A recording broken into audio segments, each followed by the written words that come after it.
This is the Mahabharata podcast, episode 6. In the last episode, we met Bhisma and his two brothers, Chitrangada and Vichitravirya.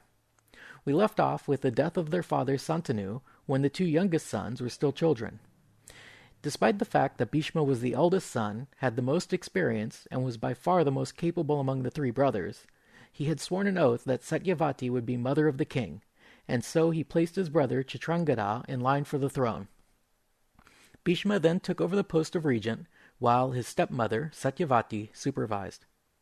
When Chitrangada came of age, he was crowned king and ruled over Hastinapur as a powerful warrior. He must have been the type to go out looking for trouble, because he ended up in an extended duel with the king of the Gandharvas, also named Chitrangada. Gandharvas are a type of nature spirit, perhaps something like an angel, or possibly like the elves in Tolkien's Middle-earth. So you can imagine that it's not easy to kill a Gandharva, let alone a Gandharva king. So, after 3 years of fighting, the Gandharva king was victorious, and the Bharata king, Chitrangada, was dead. Bhisma, of course, could not take up the throne himself, so the young weakling Vichitravirya was made king.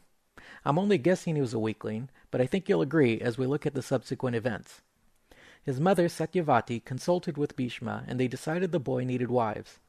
It so happened that in the kingdom of Kashi, modern-day Varanasi, the king's daughters were going to hold a Swayamvara, which is a ceremony in which the brides choose their husbands from a group of suitors. Rather than sending the boy Vichitravirya himself and hoping he might get chosen, they decided they would have a better chance going the old-fashioned route, snatch and grab. Bhisma mounted his chariot in full armor and rode to Kashi. When he got there, he headed straight for the three young princesses, pulled them onto his chariot, then gave a brief lecture on Dharma. He listed the 8 forms of marriage, from arranged marriage to elopement to rape, and then declared that abducting a princess was the very best form of marriage for the warrior caste. He then challenged them all to try to stop him, and tore off as fast as his horses could run. Of course, all the young bloods who were lined up for the ceremony immediately stripped off their finery and jumped on their chariots to stop this kidnapping. Even though there were thousands of them in pursuit of one man, that one man was Bhisma, and he was unstoppable. Out of the crowd of attackers, King Salva forced Bhisma to turn and defend himself. Calling him lecher and telling him to stop, Salva fought a few rounds with Bhisma, showering him with arrows.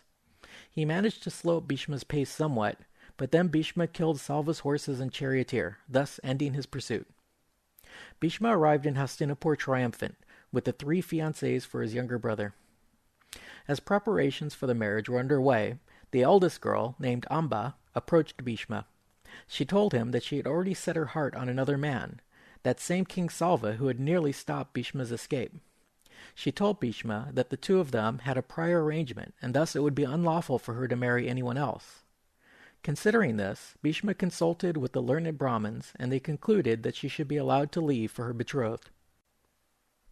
Please don't forget about Amba. Her story is still far from over, but we'll hear of her more in a later episode. As for the 2 younger princesses, named Ambika and Ambalika, both were married to Vichitravirya. This marriage lasted 7 years, but no child was conceived. Then the king, Vichitravirya, died. This left the Kuru dynasty in a real crisis. Their last living heir of the dynasty was an avowed celibate. Something urgent needed to be done. Satyavati was the matriarch of the dynasty, and therefore in charge of the continuation of the line. Consulting the laws and precedents, she came to a conclusion, and instructed Bhisma to impregnate the dead king's 2 wives, and thus save the dynasty from extinction.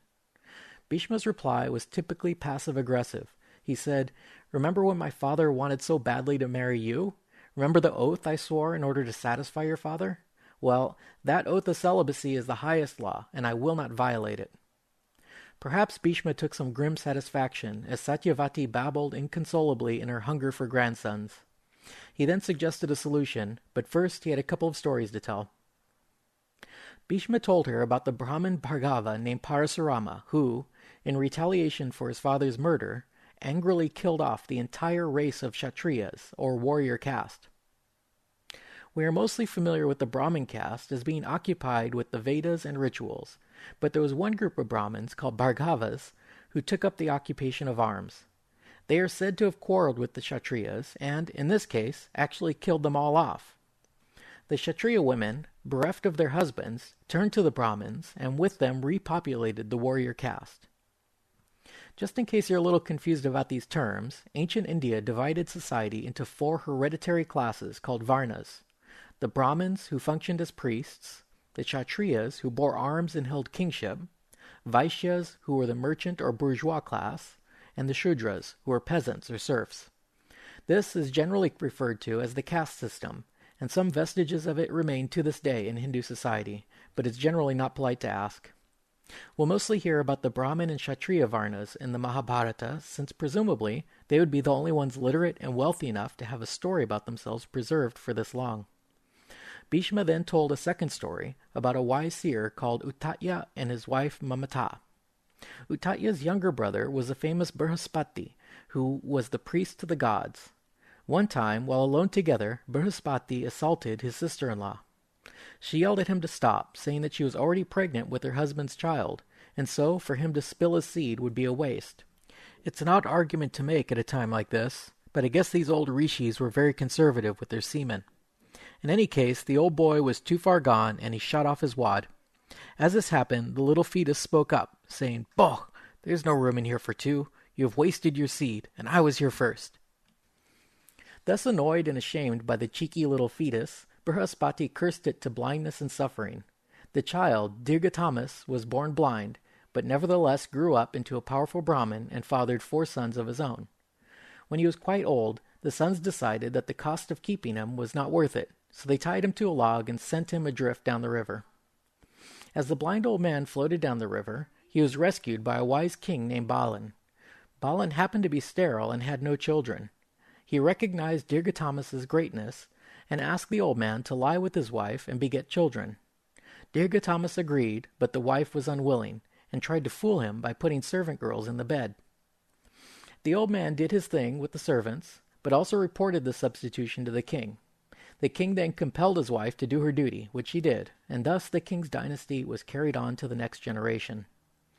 The point Bhisma was trying to make was that when a line of kings faced the danger of extinction, they should turn to a qualified Brahmin to engender children on the remaining women of the clan.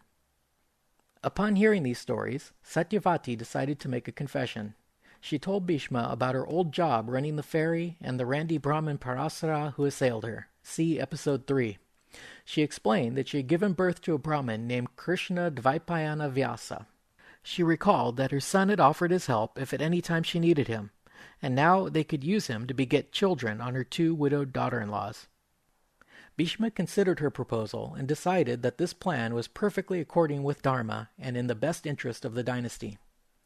With Bhisma's approval, Satyavati meditated on her son, and off in the wilderness, while holding some kind of sadhu seminar on the Vedas, Vyasa heard her call and magically teleported himself to his mother's presence. Satyavati welcomed her son and then made a brief speech to him worthy of any lawyer. "Sons, O sage, are born the common property of the father and the mother. The mother is no less their owner, to be sure, than the father. Just as you are my firstborn son, Vichitravirya is my lastborn son.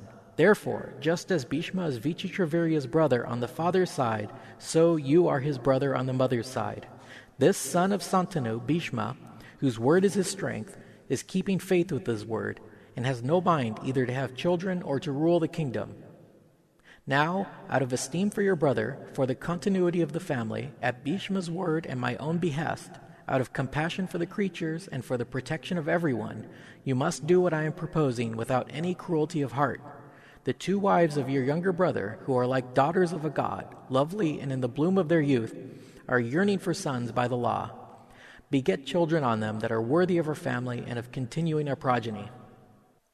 It's interesting how Satyavati formed her request in such a precise and formal manner. I think it makes it clear that what she was asking was not really a generally accepted practice. It's as if she were worried that her son might take offense or find a fault in her reasoning. In any event, she need not have worried, because Vyasa was perfectly willing to do his part. He only stipulated that the women observe a vow for a year before he would get started. Satyavati objected to this, saying that a year was far too long to wait, and the dynasty was in trouble, so action was needed right away. Vyasa replied that he would agree to doing the act directly, but that the women should be warned and prepared for his ugliness, bad odor, filthy clothing, and emaciated body. Satyavati then met with her 2 daughters-in-law, Ambika and Ambalika, and convinced them that they should lie with her eldest son. I guess she had a hard enough time convincing them that this act of incest was okay, because she neglected to mention that her oldest son had the hygiene of week-old roadkill. They started with Ambika, bathed and perfumed her, and left her in bed to await her partner. As she lay there, she imagined it was someone like Bhisma, or perhaps his better-looking older brother, coming to make love to her. Imagine her horror when, without even putting out the lights, this little dreadlocked sadhu with skin like moldy beef jerky entered the room and wanted to get it on. The poor girl put up with his advances, but closed her eyes and covered her face until he left the room. I guess even the most otherworldly hobo still has his vanity, because Vyasa was pretty annoyed that the girl was scared of him and had refused to act like she enjoyed it. He announced to Satyavati that she would indeed have her first grandson, that he would be wise, strong, and virtuous, but because Ambika hid her eyes, her son would be blind. His name would be Dhritarashtra. I guess Satyavati didn't learn her lesson that forewarned is forearmed, because she also neglected to warn her second daughter-in-law. So, when Vyasa went to her, she turned pale with fright.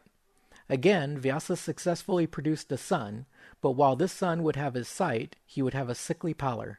He would be called Pandu the Pale.